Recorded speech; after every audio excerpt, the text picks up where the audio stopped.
Tonight on Yobbo Australian Story, we'll be interviewing one of Australia's greatest rock musicians from one of the most Australians' greatest iconic bands, which is White Sox and White Jocks. We'll be talking to the frontman tonight, Blue Jim, Blue Shoe Baby.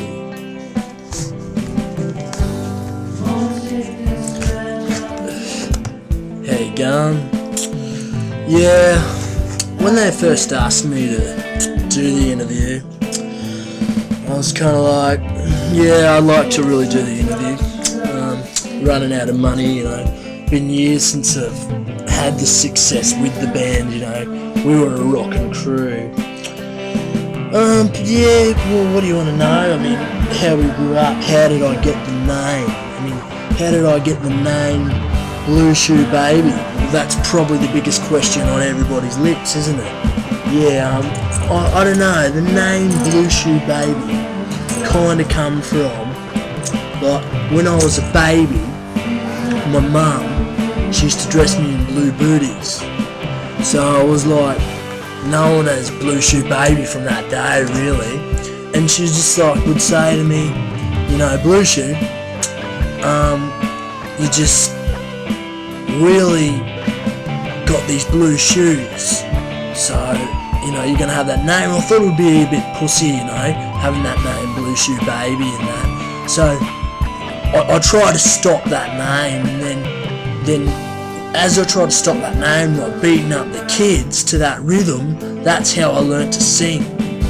And that yelling out, "Oi dickhead," like get out of my face, that really got my vocal cords to sing the songs that I needed to sing.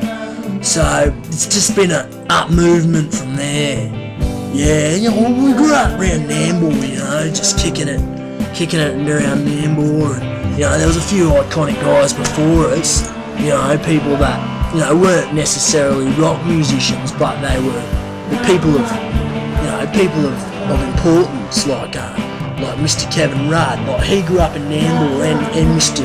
Wayne Swan, you know, the treasurer, the guy who looks after all our monies, you know, and like there was a lot of good people in Nambour, you know, and you know, mum would always push me in that, and like it was hard, you wouldn't believe it. Like mum was Filipino, she was like a Japanese war bride or something like that, and dad was just like one of them old Vietnam guys, you know, like dad had been to Vietnam and he'd been over there, and like mum come over in a boat, so like I don't know, I never really understood too much of what mum was saying, because most of the time mum was talking to me in Filipino or Japanese, so like I learned a little bit, you know, like of Japanese, like I learned like konnichiwa.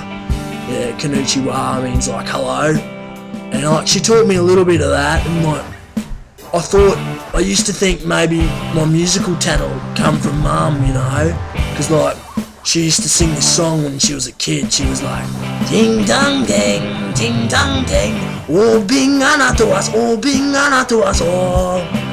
And I started to think, I thought, well, maybe I didn't get my vocal talent from mum, maybe I got it more from dad, you know, because dad would be down the pub and dad would sing all those old war songs, you know, like teach us a bit of work ethic, and that dad would sing those songs like, you know, the band played while it was in Matilda, like dad would be down the RSL and he'd be having a beer and he'd sing that song.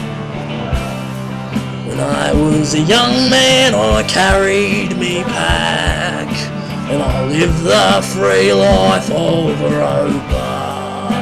Then in 1915, my country, you know, you get the picture, and dad really had that vocal ability and that talent, and I guess I got that from dad, the whole husk in the voice and that thing, which sort of